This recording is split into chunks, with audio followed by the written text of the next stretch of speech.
जय शिवराय मित्रांनो, नवीन वर्षाच्या पहिल्याच दिवशी पार पडलेल्या केंद्रीय मंत्रिमंडळाच्या बैठकीच्या माध्यमातून देशभरातील करोडो शेतकऱ्यांना केंद्र शासनाच्या माध्यमातून मोठा दिलासा, एक मोठी खुशखबर देण्यात आलेली आहे आणि याच्या संदर्भातील अपडेट आजच्या व्हिडिओच्या माध्यमातून जाणून घेण्याचा प्रयत्न करणार आहोत। मित्रांनो, आज 1 जानेवारी 2025 रोजी केंद्रीय मंत्रिमंडळाची एक महत्त्वाची अशी बैठक पार पडलेली आहे।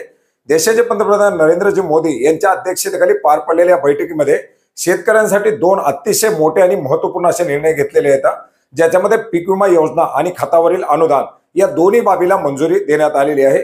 मित्रांनो, केंद्र शासनाच्या माध्यमातून नवीन तरतुदीसह नवीन सुधारणासह प्रधानमंत्री फसल बीमा योजना अर्थात प्रधानमंत्री पीक विमा योजना, याचबरोबर weather based crop insurance scheme अर्थात फळ पीक विमा योजना ही पुढील वर्षासाठी राबवण्यासाठी मंजुरी देण्यात आलेली आहे।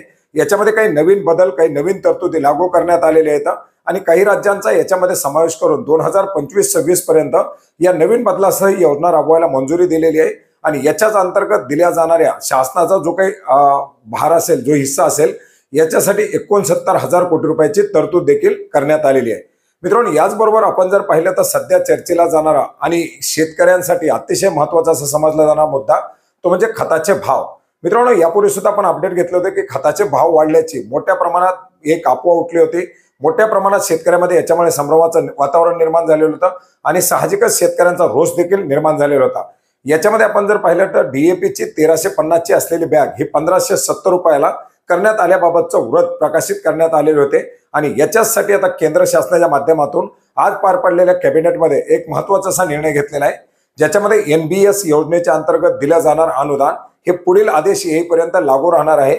याचबरोबर डीएपीच्या खतासाठी दिल्या जाणाऱ्या अनुदानावरती प्रति टन 3500 रुपयाचं दिलं जाणारं अतिरिक्त अनुदान हे सुद्धा पुढील आदेश येईपर्यंत लागू राहणार आहे।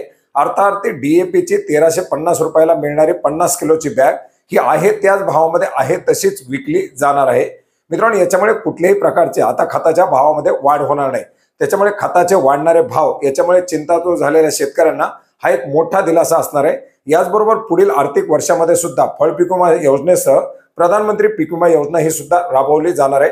मित्रांनो, योजनेमध्ये काही बदल करण्यात आलेले आहेत। याच्या संदर्भातील मार्गदर्शक सूचना लवकरच निर्गमित केल्या जातील आणि त्याच्या संदर्भात डिटेल असा एक नवीन व्हिडिओ, संपूर्ण माहिती आपण त्या व्हिडिओच्या माध्यमातून घेण्याचा प्रयत्न करणार आहोत। तर मित्रांनो, अशा प्रकारचे एक महत्त्वाचं असं आणि शेतकऱ्यांसाठी दिलासादायक असं अपडेट होतं, ज्याची माहिती आपणास नक्की उपयोग पडेल अशी आशा करतो। भेटूयात नवीन माहितीसह, नवीन अपडेटसह। धन्यवाद।